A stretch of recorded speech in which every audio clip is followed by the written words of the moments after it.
Monsieur le ministre des Affaires étrangères du Mali est là, et du Burkina Faso, et du Niger, ils sont tous là.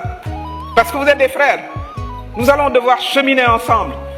Voilà, vous avez eu, il y a eu des moments historiques particuliers qu'il va falloir que nous dépassions. Parce que ce n'est plus une question émotionnelle, c'est la question de bâtir un avenir commun ensemble. Mais pour ce faire, il faut également que la CEDEAO se réforme. Il faut qu'elle se réforme de manière profonde, qu'elle comprenne les enjeux de l'heure. Cela est très très important et qu'elle ne soit plus perçue par les peuples et par les jeunes comme un machin, comme disait voilà, quelqu'un, où c'est juste des élites qui se réunissent, des élites qui sont comme moi et vous dans la salle, qui n'ont pas de problème particulier, qui ont envoyé leurs enfants faire leurs études à l'étranger. Il ne faut pas que la CEDEAO soit perçue comme ça. Et enfin, il faut absolument que nous éradiquions la pauvreté. Il faut se le dire. Je vois l'ancien ambassadeur de Chine au Sénégal. Quand j'étais jeune, ou quand j'étais enfant, la Chine, c'était un sujet de moquerie. Aux États-Unis, on disait « unlucky like a Chinaman ». Ça veut dire que vous n'avez aucune chance dans la vie. Mais aujourd'hui, la Chine rivalise avec les États-Unis.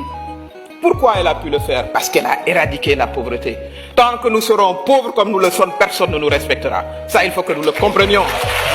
Il faut absolument une initiative, deuxième proposition, une initiative africaine continentale d'éradication définitive de la pauvreté. Il est inconcevable qu'au XXIe siècle, des femmes meurent en couche parce qu'elles n'ont pas accès à des services de santé. Il est inconcevable au XXIe siècle que nos enfants aillent à l'école en ayant faim. Il est inconcevable que nos jeunes, avec des masters, des doctorats, soient assis.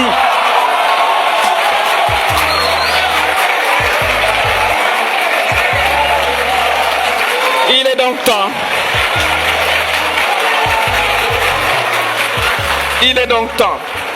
donc temps que l'Afrique, une fois pour toutes, vive au XXIe siècle, comme le reste du monde, que la question de la pauvreté soit derrière nous.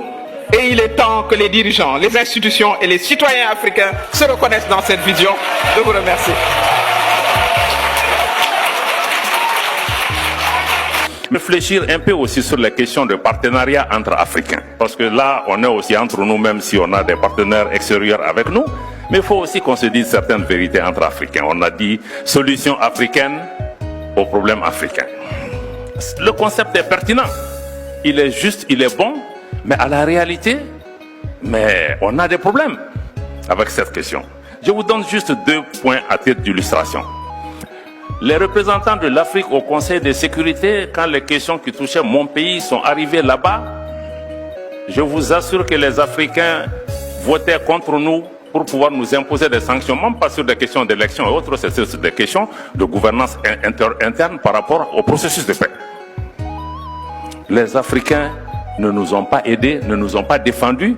Il y a même des partenaires extérieurs à l'Afrique qui sont venus à notre secours et qui sont venus nous expliquer comment les choses se sont passées à notre rencontre. Je crois que ça, c'est assez décevant.